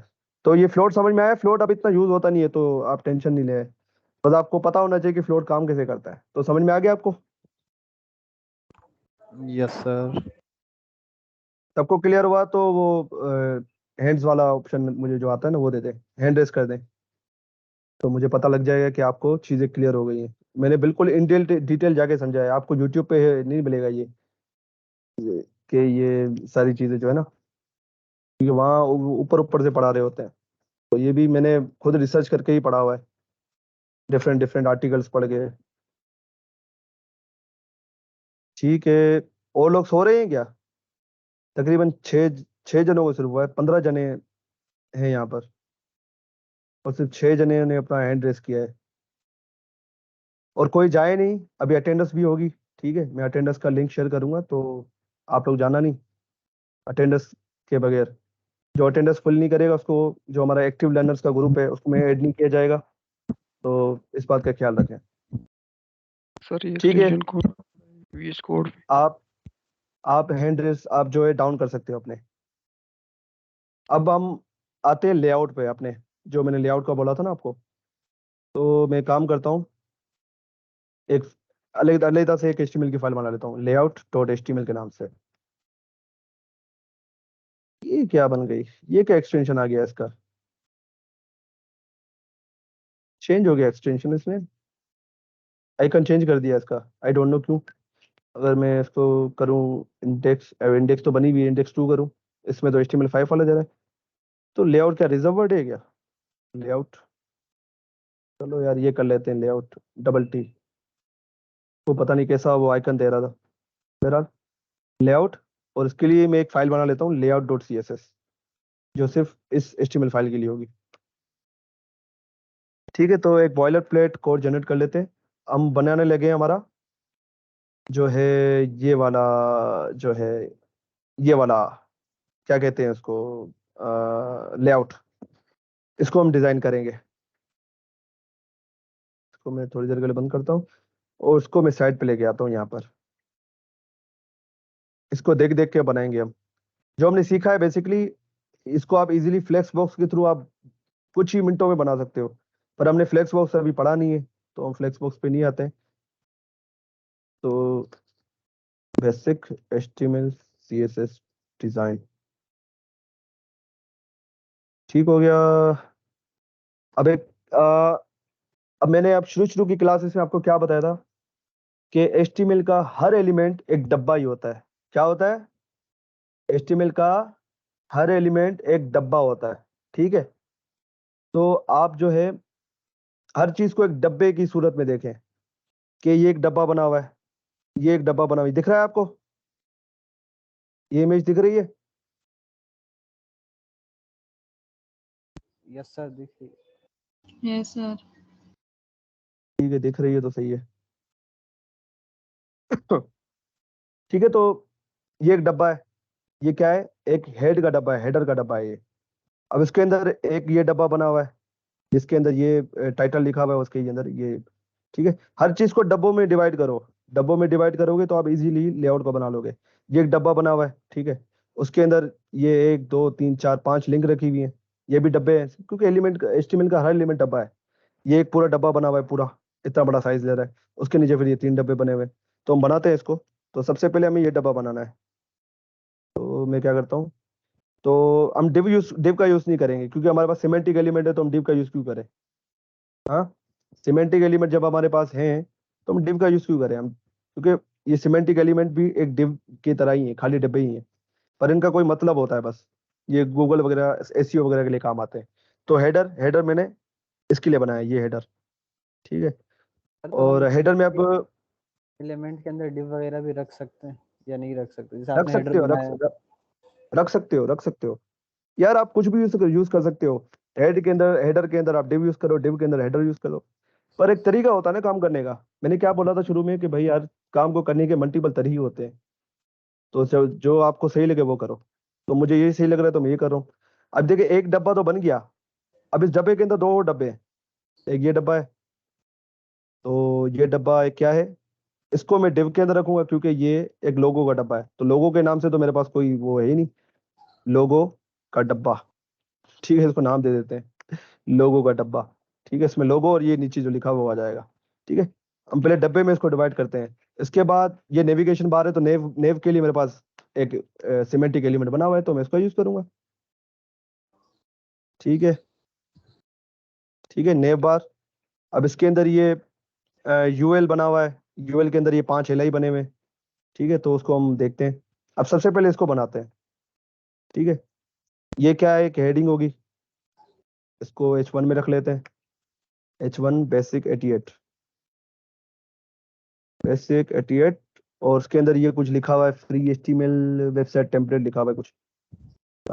तो इसको पैराग्राफ में रखें या किस में रखें, पैराग्राफ में रख लेते हैं। ठीक है, कोई पैराग्राफ मसला नहीं है। फ्री HTML वेबसाइट, यही कुछ लिखा हुआ है टेम्पलेट, मुझे नजर नहीं आ रहा, बहुत ही धुंधला फोटो है। तो इसको हम देख लेते हैं कि कैसा बना है यहाँ तक। शॉप रिव्यू, तो ये ऐसा आ रहा है। या आप बोलोगे ऐसा तो दिख नहीं रहा, तो हम बनाएंगे इसको जब स्टाइलिंग करेंगे। फिलहाल हम बस इसका स्ट्रक्चर बना रहे हैं। ठीक है, पहले स्ट्रक्चर बनता है, फिर उसके ऊपर आप रंग रोगन करते हो। घर का जो स्ट्रक्चर पहले बनता है, उसके बाद ही रंग रोगन होता है ना, तो पहले हम स्ट्रक्चर बनाते हैं। ठीक है, ये बन गया हमारा, ये काम हो गया है। ठीक है, ये डब्बा हमारा बन चुका है, उस डब्बे के अंदर हमने ये चीजें बना दी हैं। अब इस डब्बे के अंदर आते हैं, नेविगेशन बार वाले डब्बे के अंदर, और उसके अंदर ये UL बना हुआ है। आप एंकर टैग के थ्रू भी बना सकते हो, पर हम किससे प्रेफर करते हैं, UL के थ्रू। अब इसके अंदर शॉर्टकट बताऊंगा कि आप ये इजीली बना लोगे। UL, उसके अंदर LI कितने चाहिए मुझे, 5 चाहिए, तो ये मुझे 5 LI दे देगा। ये देखो, आगे जादू, मैजिक।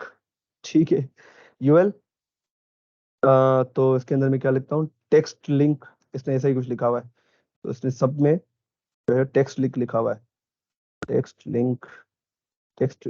ये HTML का कमाल नहीं है जो मैंने किया था ना, UL ग्रेटर देन 5 LI 5, ये VS कोड का कमाल है। ठीक है, तो ये VS कोड का फीचर है। टेक्स्ट लिंक, इसको देख लेते हैं। ठीक है, तो ये भी आ गया है। अब ये स्ट्रक्चर बन रहा है, तो मैंने क्या बताया था कि ये एक के नीचे एक आते हैं, तो वही हो रहा है। तो CSS के थ्रू हम इसको बताएंगे कि भाई इसको इधर भेजो, इधर इसको इधर भेजो, वो CSS के थ्रू हम इसको बताएंगे। ठीक है, ये बन गया हमारा स्ट्रक्चर, हमारा बन के तैयार है।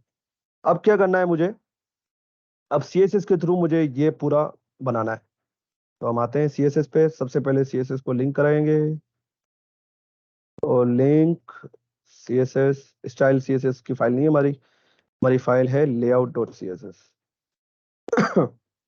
layout.css, ठीक हो गया। अब मैं सबसे पहले जो है हेडर, ठीक है, सबसे पहले इस पूरे जो है, जो पेरेंट कंटेनर है, इसको कोई मैं कलर दे देता हूँ। ठीक है, इसका कलर देख लेते हैं। अब कलर निकालने के मेरे पास एक एक्सटेंशन है, वो उसका यूज करूंगा मैं। अब मुझे स्क्रीन को चेंज करना पड़ेगा, पर मेरे पास यही पड़ी हुई है, सॉरी, मैंने डेस्कटॉप एप्लीकेशन भी यूज की हुई है ना, तो वहां से कलर में निकाल लेता हूँ। तो ये कलर मैंने इस पर क्लिक किया, मेरे पास कलर आ जाना चाहिए, क्यों नहीं आया। अल्ट एक्स बोल रहा है, हाँ ठीक है, कलर मेरे पास आ गया, कॉपी वैल्यू। तो हेडर को पकड़ूंगा, क्योंकि हेडर एक ही है मेरे पास, तो मैं टाइप सिलेक्टर का यूज कर सकता हूँ। बैकग्राउंड कलर और हैश, और ये हेक्साडेसिमल में मैंने दे दिया उसको, ये हेक्साडेसिमल की पहचान है, ठीक है। तो हम ज्यादातर एक्स्ट्रा हेक्साडेसिमल का यूज कर रहे होते हैं। इस पे आता हूँ मैं, तो ये देखिए हमारा इतना काम तो हो गया है, ये काम तो हमारा हो गया है, ठीक है। अब क्या करना है कि इन दोनों को एक साथ लेके आना है, जो नीचे नीचे आ रहे हैं ना, जो नीचे नीचे आ रहे हैं इनको एक साथ ले आना। फ्लेक्स बॉक्स आता तो मैं चुटकियों में इसको लेके आता, अगर फ्लेक्स बॉक्स नहीं है तो मुझे इस पे थोड़ा एक्स्ट्रा मेहनत करनी पड़ेगी। तो मैं क्या करता हूँ कि इसको मैं क्लास मैंने दी हुई है, ठीक है, और इसको भी नेव तो वैसे भी एक एलिमेंट है हमारा, ठीक है। तो मैं क्या करता हूँ, जो है डॉट, यार ये गलत फाइल खुल गई मुझसे, सेव करो इसको, इसको हटाओ, इस पे करना है ना मुझे। डॉट कौन सा था, लोगो का डब्बा, लोगो का डब्बा। अब इसको क्या करना पड़ेगा मुझे, अगर एक ही लाइन पे इसको लेके आना है यहाँ पर, तो मैं क्या करूँ, जल्दी बताएं, ये पढ़ा हुआ है हमने। सर वो डिस्प्ले की प्रॉपर्टी लगाएंगे इस पे। क्या लिखूंगा, Dis- display None. Inline block, inline करूँ, इनलाइन सही रहेगा। इनलाइन ब्लॉक सर, उसको Inline विड्थ हाइट block दे होगा। सकेंगे। सर फ्लेक्स नहीं आएगा, मैं इनलाइन फ्लेक्स। नहीं, नहीं फ्लेक्स अभी पढ़ा नहीं है ना, फ्लेक्स को छोड़ो अभी। Inline block से इनलाइन, होगा। इनलाइन फिर ब्लॉक ही आएगा। मैं इनलाइन ब्लॉक क्यों यूज करूँ, इनलाइन क्यों नहीं यूज करूँ। सर इनलाइन ब्लॉक इसलिए कि क्योंकि उसको फिर हम विड्थ और वो हाइट एक दे लाइन में सकेंगे। आ जाएगा। हाँ जबरदस्त, इनलाइन से एक लाइन पे आ जाएगा, पर उस पर आप विड्थ और हाइट नहीं दे पाओगे फिर। इनलाइन ब्लॉक से ये होगा कि एक लाइन पे तो आ जाएगा, पर आप इसको विड्थ और हाइट उस कंटेनर को दे सकते हो, ठीक हो गया। अब मुझे क्या करना है, ये तो अब अभी क्या करेगा, ये इस यूएल को अपने पास आने देगा, पर यूएल भी तो एक ब्लॉक टाइप का डब्बा है ना, तो वो अपने साथ अभी इसको आने नहीं दे रहा, तो उसको भी हमें बताना उसको पड़ेगा भाई कि तू भी नहीं, करना पड़ेगा। ये जो नेव है, ये नेव जो है ये भी एक ब्लॉक टाइप का डब्बा ही है। तो टाइप सिलेक्टर के थ्रू मैं इसको यूज करूंगा, और उसको मैं बोलूंगा डिस्प्ले इनलाइन ब्लॉक, अभी ये ऊपर आ जाएगा, ये देखो आ गए। इतना काम हमारा हो गया है, ठीक है, इतना काम हमारा हो चुका है। अब इन चारों को, इन पांचों को मुझे एक लाइन पे लाना है, इन पांचों को मुझे एक लाइन में लाना है, ठीक हो गया। तो अब हम इन पांचों को लाने के लिए तो मैं यूएल का यूज करूंगा, यूएल नहीं L I, sorry L I का, क्योंकि एल आई को मुझे देखना है ना। अब मैं क्या करूंगा, कॉम्बिनेटर सिलेक्टर यूज करूंगा, डिसेंडेंट सिलेक्टर जिसको कहते हैं नेव। नेव के अंदर जाओ, उसके अंदर यूएल पकड़ो, यूएल के अंदर जाओ, जितने भी एल आई सबको यूएल के पकड़ो, अंदर एल आई। ठीक है। नेव यूएल एल आई, ये तो कि बता भी रहे हैं कि नेव के अंदर यूएल है, यूएल के अंदर एल आई है। इसको कहते हैं, क्या कहते हैं, डिसेंडेंट सेलेक्टर, डिसेंडेंट जो हमने पढ़े थे कॉम्बिनेटर सेलेक्टर में। देखो इसका यहाँ यूज हो रहा है कि नेव के अंदर जाओ, उसके अंदर यूएल में जाओ, यूएल के अंदर ये सारे एल आई जो भी हैं पकड़ो, क्योंकि मैं एल आई में डायरेक्ट लिख रहा हूँ, क्लास में दूंगा तो जिस जिस पे क्लास लगी होगी उसको पकड़ेगा, पर मैंने एल आई लिखा तो सारे एल आई को पकड़ेगा वो। सर अब अगर मैं हम क्या करूंगा, मुझे डायरेक्ट सिर्फ एलआई लिख दें, एलआई तो सिर्फ हमारे एचटीएमएल में एक ही है। अब नुकसान पता है क्या होगा, अगर दूसरा कोई यूएल एल आई बना होगा यहाँ पर, तो उसको भी पकड़ लेगा ना मेरे भाई, ये इसको भी पकड़ लेगा, मुझे ये नहीं करना ना, मुझे सिर्फ नेव के अंदर जो यूएल एल आई पड़ा हुआ है इसको पकड़ना है, इसलिए हम इसका यूज कर रहे हैं। समझ में आ रही है बात। Yes sir. डिस्प्ले, इसको मैं कर दूंगा लाइन ब्लॉक, इसको भी क्लिक लिख दिया, ठीक है, ये हो गया। ये इसके नीचे क्यों आ गया है, अच्छा असल में जगह नहीं बची थी ना, हाँ जगह नहीं थी, सर जगह का इसको इशू हो ब्राउजर गया। में खोलें पूरा आ हाँ जाएगा। ये देखो अब ठीक है ना, ये जगह ना होने की वजह से ना ये नीचे चला गया, ये इसकी बाय डिफॉल्ट प्रॉपर्टी होती है, ठीक है। तो इसमें वो कोई नहीं है, पर ये देखो ये आ रहा है। अब फ्लेक्स बॉक्स हमने पढ़ा नहीं, वरना फ्लेक्स बॉक्स के थ्रू मैं आपको ये चुटकियों में बना के दिखा देता, पर अफसोस हमने वो नहीं पढ़ा अभी, उसमें टाइम लगेगा। पर आप अभी सीखोगे, इससे भी ये कितना मुश्किल काम है, फ्लेक्स बॉक्स ने कितना आसान कर दिया हमारा काम, ठीक हो गया। तो जो है अभी ये बन गया, ठीक है। अब इसका कलर चेंज करते हैं, बेसिक 88, ठीक है, हमारा ब्लैक है, उसका ब्लैक कलर नहीं है, तो ये हम देखते हैं कि ये कहाँ पर है। हेडर के अंदर हम इस क्लास के थ्रू से पकड़ेंगे, डॉट लोगो का डब्बा, डॉट लोगो का डब्बा, उसके अंदर क्या है, उसके अंदर है H1, H1 और P दोनों को पकड़ना है मुझे, तो मैं क्या करूंगा, H1 और P, लोगों के डब्बे के अंदर H1 और P को पकड़ो और उसका कलर कर दो व्हाइट। ठीक है, ये हो गया। ओके, इसके बाद मुझे इसका भी कलर चेंज करना है, तो यहाँ LI तो पकड़ा हुआ है, तो मैं करूँगा कलर व्हाइट। ये हो गया। इतना काम हमारा हो चुका है, ये काम हमारा हो चुका है। अब इस यूएल को मुझे बैकग्राउंड कलर देना है, क्योंकि ये LI किस में, यूएल के अंदर है, यूएल वाले डब्बे के अंदर है। ये देखो LI यूएल के अंदर पड़े, यूएल क्या है, पेरेंट है इन LIs का। तो मैं क्या करूँगा, नेव यूएल को पकड़ूंगा सिर्फ और उसको कलर दे दूंगा।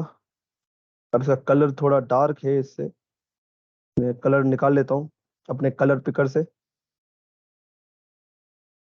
इस पर क्लिक किया, कलर पिकर कहाँ चले गया, Alt X आ गया मेरे पास कलर वैल्यूज की। हम टूल्स का यूज कर रहे होते हैं ना, हमें याद थोड़ी होते कलर्स। ठीक है, तो ये मैंने टूल का यूज किया और कलर निकाल लिया उसका। आई थिंक ये सेम कलर हो गया। सेम कलर नहीं चाहिए मुझे, ये वाला चाहिए, थोड़ा डार्क है ये। मुझे सेम कलर क्यों दे रहा है, अच्छा कॉपी हुई नहीं थी, सॉरी। 23 ऐसे ही कुछ वैल्यू दे रहा है वो, क्या था यार, 23 ठीक हो गया। अब देखोगे ये क्यों कलर चेंज नहीं हुआ, यूएल का बैकग्राउंड कलर क्यों नहीं चेंज हुआ,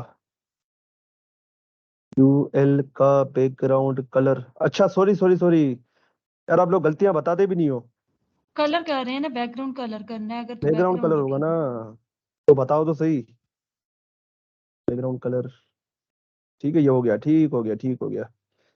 अब मुझे क्या करना है, अब आप देखें कि ये कितने दूर है एक दूसरे से, तो दूर करने के लिए क्या यूज करूं, इन दोनों को एक दूसरे से दूर करना है मार्जिन मुझे मार्जिन देनी पड़ेगी लोगों के डब्बे और नेव को। यहाँ तो मैं एक को भी दे सकता हूँ कि भाई इसको अगर ये मैं पर लोगो खाली वाला नेव डब्बा पकड़ूं, नेव को दे दे दो, तो मार्जिन तो अपनी जगह पे ही है ना। चलो नेव को दे देते हैं, हाँ, एक लोगो को तो भी दे अपनी सकता जगह हूँ, दोनों को भी दे सकता हूँ। अगर दोनों को दूंगा तो मार्जिन कोलैप्स का एक मसला होता है, वो पता है मार्जिन कोलैप्स क्या होता है, नो कि एक सर। जैसी इस साइड और इस साइड से हम मार्जिन दे रहे होते हैं, तो डिसाइड कैसे करेगा किसकी मार्जिन उठानी है। ठीक है, अगर ये भी मार्जिन दे रहा है, ठीक है, ये हेडर भी मार्जिन दे रहा है यहाँ से कि मार्जिन लेफ्ट हो जा, ये भी बोल रहा है कि मार्जिन, ये बोल रहा है मार्जिन राइट हो जा, ये बोल रहा है मार्जिन लेफ्ट हो जा, तो ब्राउजर कंफ्यूज हो जाएगा, भाई इसकी उठाऊं इसकी उठाऊं, तो वो जो सबसे बड़ी होगी उसको उठाएगा, तो उसको कहते हैं मार्जिन कोलैप्स। तो ये कॉन्सेप्ट है। ठीक है, अब मुझे एक को देनी है तो नेव को देता हूँ, तो नेव हमारा है कहाँ पर, यहाँ ये पर है। ऊपर नैव आपने पहले बनाया हुआ है ना, उसी में कर लें। जी जी, हाँ उसी में कर लेते हैं, सॉरी मैंने गलती से नीचे बना लिया, गुड पॉइंट, इसी के अंदर ही कर लेते हैं इसको। अब मुझे इसको किस तरफ से करना है, लेफ्ट लेफ्ट की तरफ से, तो मैं क्या करूंगा, मार्जिन, मार्जिन में ऐसे लिखूं, लेफ्ट करना है तो क्या करूंगा, अब पहले क्या होती है, टॉप टॉप को 0 किया, राइट 0, राइट को 0, बॉटम 0 और लेफ्ट ये रहा, लेफ्ट को मैं करता हूँ 50 पिक्सल, तो ये देखो दूर चला गया लेफ्ट से। अब मैं ऐसे भी कर सकता हूँ डायरेक्ट, मार्जिन सिंपल में लिख इसे दूं, लेफ्ट, मार्जिन लेफ्ट भी सेलेक्ट करके कर सकते थे ना। नहीं मैं दिखाना चाह रहा था कि हम ऐसे भी कर सकते हैं वैसे भी कर सकते हैं, तो मैं डायरेक्ट मार्जिन लेफ्ट भी कर सकता हूँ 70 पिक्सल, ये देखे चला गया दूर। इतना काम हमारा हो गया। ठीक है, इतना काम हो गया हमारा। अब मुझे क्या करना है कि इसकी साइज को बढ़ाना है, इसके अंदर की साइज को बढ़ाना है। ये देखो ये कितना छोटा है, ये कितना बड़ा हुआ है, ये फूला हुआ है, पर ये देखो ये बिल्कुल सुकड़ा हुआ है, जितना साइज इसके कंटेंट का उतना लिया हुआ है। तो मैं क्या करूंगा, पैडिंग करेंगे अब इसकी। पैडिंग, पैडिंग,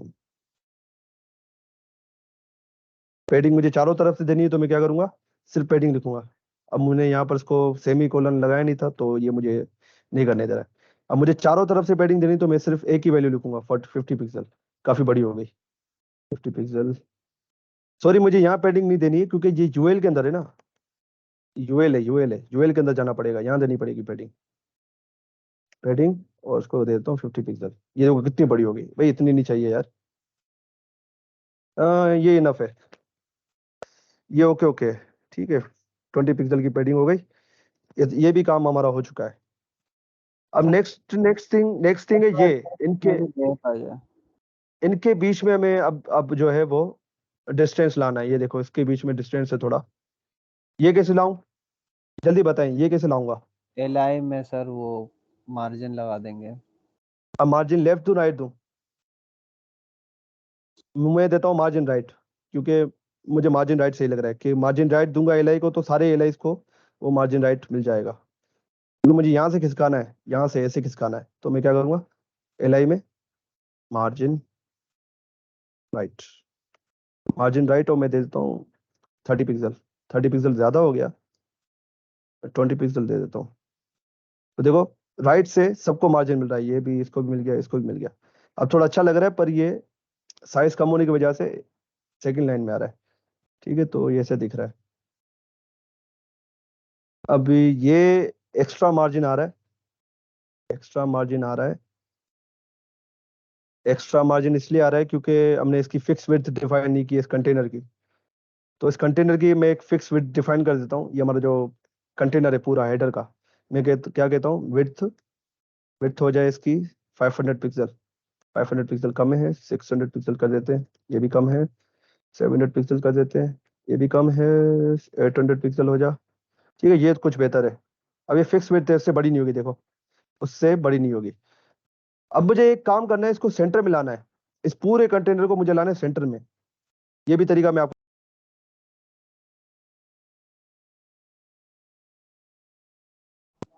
आवाज नहीं आ रही सर आप। यार ये माइक कैसे ऑफ हो जाता है? अरे यार पता नहीं क्या है, खुद ब खुद ऑफ हो गया माइक। अच्छा, वो माइक कब कीबोर्ड से ऑफ था? सर अभी अभी हुआ है, जब आपने अच्छा बोला कि अच्छा, सेंटर में कैसे लाना है।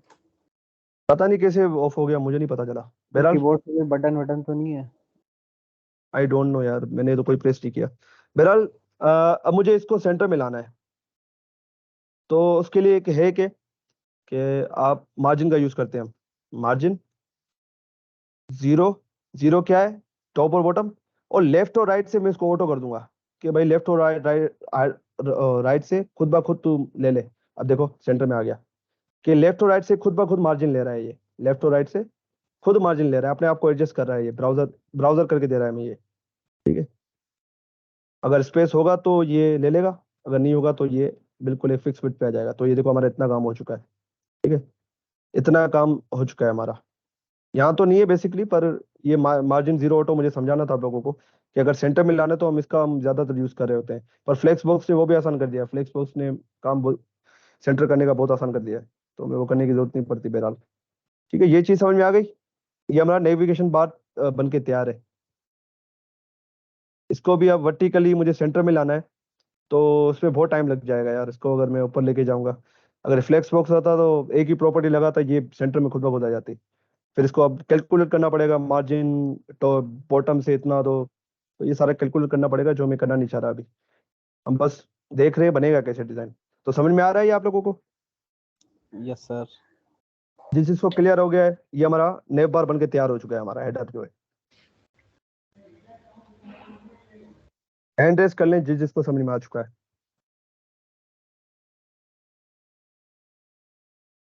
5 जनों को समझ में आ गई चीजें, 6 जनों को जबरदस्त, 9 जनों को समझ में आ गया है, 3 जनों का नहीं आ रहा है। मिर्जा फैजान भाई, फयाज भाई, सानी, आप लोगों के रिएक्शन नहीं आ रहे। 9 बंदों के आ चुके हैं। मिर्जा फैजान भाई आप हो इधर? ओवैस अशरफ भाई, मिर्जा फैजान भाई आप हो इधर? सानी आप हो?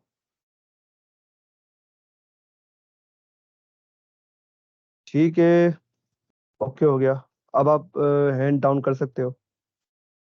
अब हम टाइम बहुत ज़्यादा हो रहा है, तो मैं क्या करता हूँ, ये 3 डब्बे नहीं बनाते हैं, ये आप समझ जाओगे तो ये डब्बे भी बन जाएंगे। बेसिकली डब्बे ये कैसे बने हुए कि एक पूरा कंटेनर लिया हुआ है, ठीक है, कंटेनर लिया हुआ है, क्योंकि टाइम कम है, अब इसको बनाने लग जाएंगे तो आधा घंटा इसमें निकल सर जाएगा। ऐसा करते ना, जितना बन जाता है ठीक है, बाकी असाइनमेंट में हम बना लेंगे, आप मतलब दे दिएगा। चलो ये भी सही है, पर मैं बता देता हूँ, ये तो डब्बा बहुत स्ट्रेट फॉरवर्ड है। एक डब्बा बना हुआ है, इसको हमने पूरी एक विड्थ दी हुई है, और विड्थ यहाँ लिखी भी हुई है कि 960 पिक्सल इसकी विड्थ है और 360 पिक्सल इसकी हाइट है। ठीक है, तो ये इसमें क्या किया गया है, एक डिव बनाया गया है, डिव के अंदर एक और डिव बनाया गया है, ठीक है। उसके अंदर फिर एक और डिव है, उसके अंदर पैराग्राफ है और ये एडिंग है और ये पैराग्राफ बनाया हुआ है। ठीक है। और उसी तरह फिर इसको कॉपी पेस्ट किया गया है, दूसरा फिर तीसरा, 3 बार इसको कॉपी पेस्ट किया गया है। फिर हम सिर्फ इसको बनाते हैं, ये वाला जो बीच वाला डब्बा है। ठीक हो गया, ये बीच वाला डब्बा बनाते हैं। जब आप डब्बों की सूरत में ये चीज़ से सोचोगे ना, तो आपके लिए काम बहुत आसान हो जाएगा, जब आप डब्बों की सूरत में इसको देखोगे HTML के एलिमेंट को। इसलिए मैं शुरू से ही इस चीज़ पे फोकस कर रहा हूँ, क्योंकि मुझे भी ये चीज़ें बाद में ही समझ में आई थी, जब मैं इसको डब्बों की सूरत में सोच रहा था, वरना समझ में नहीं आ रही थी यार ये काम कैसे कर रहा है ये।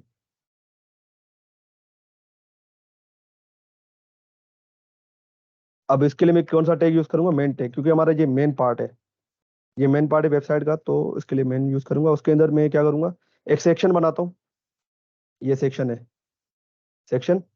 और इसके अंदर मैं एक डिव बना लेता हूँ, डिव बैनर, सॉरी डिव नहीं, डॉट बैनर, क्योंकि ये बैनर टाइप का कोई है, कोई स्लाइडर, स्लाइडर बनाता हूँ, स्लाइडर ज्यादा मेक सेंस कर रहा है।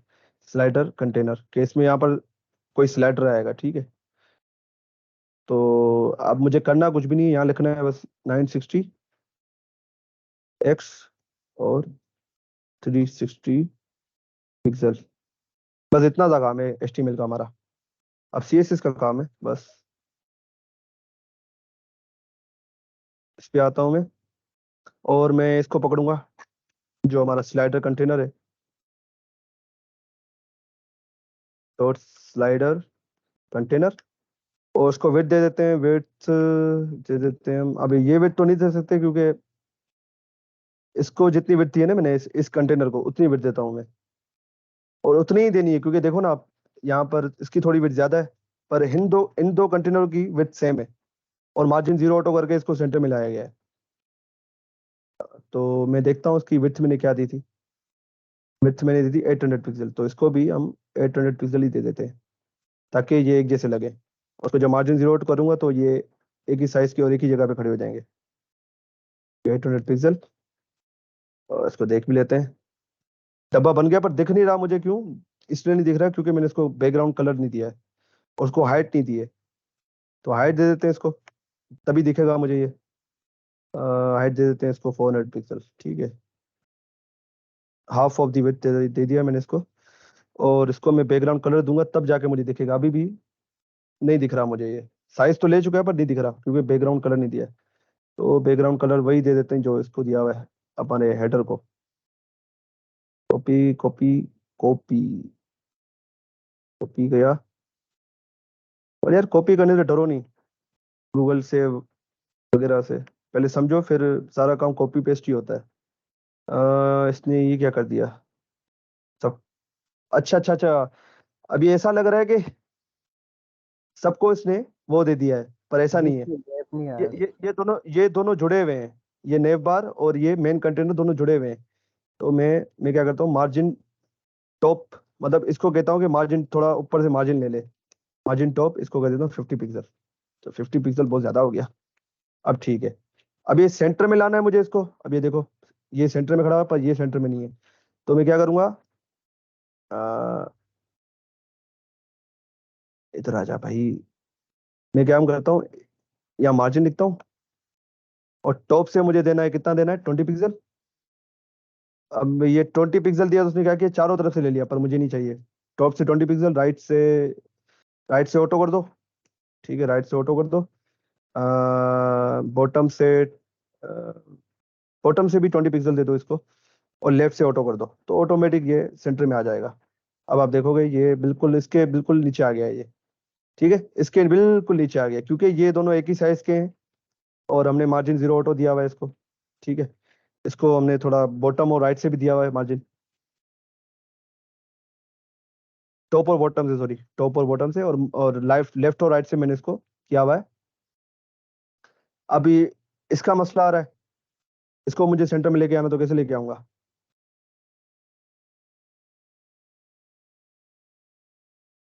Text align, enter. एक तो ये हो गया। अब ये तो हॉरिजॉन्टली चला गया। कलर वाइट करते हैं इसका, फॉन्ट साइज थोड़ा बढ़ाते हैं, 20 पिक्सल नहीं, 20 पिक्सल नहीं, 50 पिक्सल कर देता हूँ। ठीक है, ये अच्छा लग रहा है। इसमें अब ट्रांसलेट ट्रांसफॉर्म यार मुझे याद नहीं आ रहा है, 1 मिनट मुझे दे, मैं गूगल से कॉपी मार के आता हूँ। मुझे जनरली याद नहीं है यार, याद कौन चीज़ रखता है, ये हम गूगल कर रहे होते हैं। Translate transform translate transform CSS centre, ये मुझे दे देगा प्रॉपर्टी। 1 मिनट दे बस, मुझे मिल गई है।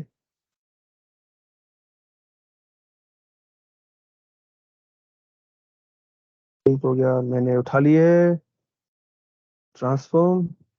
हाँ सॉरी सॉरी, इसको नहीं देनी है, ये कंटेनर ऊपर चला गया, मुझे इसके कंटेंट को देनी है। तो इसकी कंटेंट को देनी है, तो इसके कंटेंट को देनी है, तो मैं क्या करूंगा, इसको एक स्पेन टैग के अंदर रख लेता हूँ। स्पेन में रख देते हैं इसको, स्पेन में, स्पेन टैग, इसको बंद किया। ठीक है, और अब इसको मुझे देनी है डॉट, डॉट नहीं, स्पेन को डायरेक्ट करता हूँ, ये लिख देता हूँ ताकि यार स्लाइडर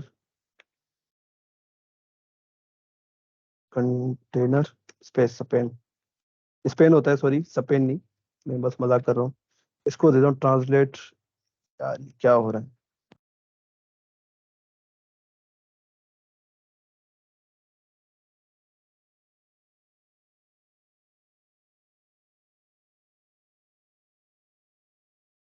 इसको ये मुझे अपने बताना भी पड़ेगा पोजीशन स्लाइडर कंटेंट एब्सोल्यूट। अब ये पोजीशन की प्रॉपर्टी या मैं यहाँ यूज नहीं कर रहा यार, ये इसमें थोड़ा कॉम्प्लेक्स हो जाएगा आप लोगों के लिए।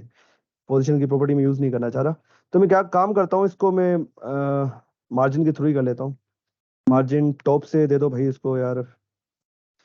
इसमें अभी मैंने पोजीशन की प्रॉपर्टी पढ़ा ही नहीं, इसमें जो मैं तरीका इस्तेमाल कर रहा था उसमें पोजीशन की प्रॉपर्टी यूज होगी, एब्सोल्यूट यूज होगी, फिर टॉप हम देंगे, बॉटम देंगे, फिर इसके बाद ट्रांसफॉर्म की प्रॉपर्टी लगेगी। मार्जिन टॉप जो है अप्लाई क्यों नहीं हो रहा है इस पे, कोई गलती हो गई है। स्लाइडर कंटेनर, इसके अंदर पेन है, और मार्जिन टॉप इसको दे दो 100 पिक्सल।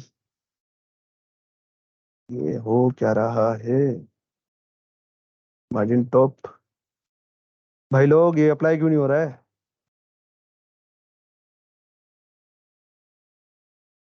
सर, चल ये क्या रहा है ये। स्लाइडर कंटेंट दिया है, सिर्फ स्पेन अगर दें मे भी हो जाए। स्लाइडर मुझे इसको पेडिंग देनी पड़ेगी फिर इसके पेरेंट को, मैं पेडिंग अगर इसको दे दूं 100 पिक्सल, पेरेंट को पेडिंग देनी पड़ेगी, तभी जाके काम हो रहा है। पेडिंग से वो अंदर से स्पेस ले रहा है ना वो, इसको 200 पिक्सल कर देते हैं, तो ये देखो आ गया सेंटर में। सेंटर में तो बेसिकली नहीं है, इसका साइज बढ़ गया है पेडिंग की वजह से, देखो इसका साइज बढ़ गया है। तो ये साइज को घटाना है, तो उसके लिए एक है, आती है बॉक्स साइजिंग, बॉर्डर बॉक्स। ठीक है, तो बॉक्स साइजिंग में पढ़ेंगे बेसिकली, बस ये सेंटर में लाने के लिए मैंने ये हैक यूज किया है अभी। बॉक्स साइजिंग प्रॉपर्टी आती है, वो हम पढ़ेंगे, वो इंपॉर्टेंट प्रॉपर्टी, वो पढ़ी नहीं हमने, बस मैंने अभी इसको यूज कर लिया है। आपको इतना कॉम्प्लेक्स डिजाइन नहीं बनाना है, तो मैंने बस उसको एक्यूरेटली बनाने के लिए किया था। ठीक है, तो ये इतना बन चुका है, बस काफी है। बाकी असाइनमेंट दूंगा तो आप बनाइएगा, भले ये सेंटर में, बीच में सेंटर में नहीं आए तो कोई मसला नहीं है, नीचे यहाँ तक आ जाए, ये तो पता है आपको, टेक्स्ट लाइन से आ जाता है।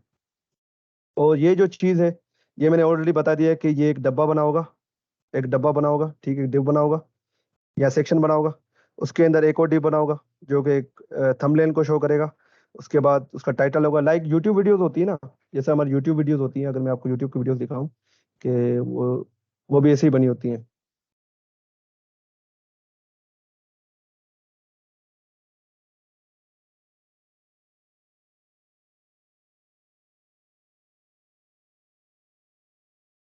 ठीक है, अब ये देखें यूट्यूब की वीडियोस में, ये ये एक थंबनेल है, थंबनेल है, उसके नीचे एक लोगो बना हुआ है, उसके आगे एक टाइटल लिखा हुआ है, और उसके आगे एक चैनल का नाम है, उसके व्यूज वगैरह, और ये लिखा हुआ है। ये बना कैसे होगा कि एक डिव बनी होगी पूरी, जो इसको कंटेन कर रही होगी। उसके अंदर एक और डिव बनी होगी जो इस थंबनेल को कंटेन कर रही होगी।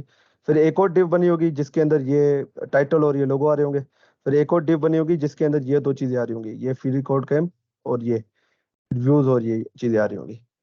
तो ये वक्त के साथ चीजें आती हैं, तो आप टेंशन नहीं लो। ठीक है, यहाँ तक सबको समझ में आ गया। जो भी पढ़ा है, अगर कोई भी सवाल हो तो पूछ लें अभी। यहाँ तक कोई भी सवाल हो तो पूछ लें, मेरा अटेंडेंस जो है वो पढ़ लेता हूँ अभी। यहाँ तक कोई भी सवाल हो तो पूछ लें जल्दी।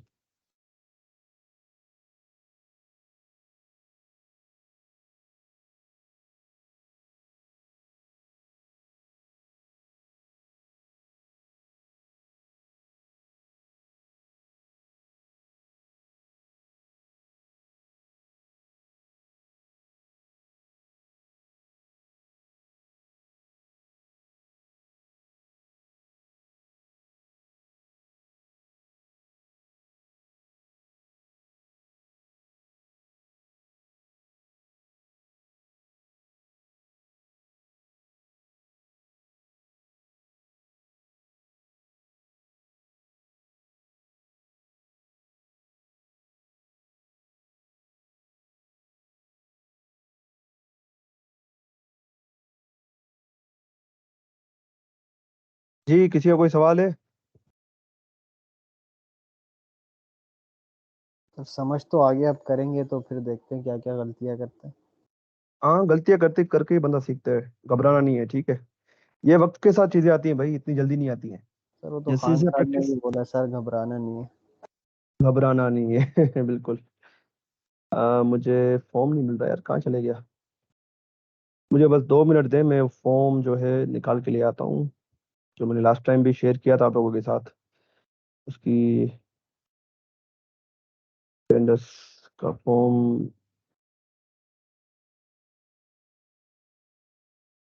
कोई सवाल नहीं तो मैं अभी जो है रिकॉर्डिंग बंद कर देता हूँ, क्योंकि रिकॉर्डिंग फिर लंबी हो जाएगी। आप लोगों ने कहीं नहीं जाना है, थोड़ा वेट करो। रिकॉर्डिंग कर रहा हूँ बंद।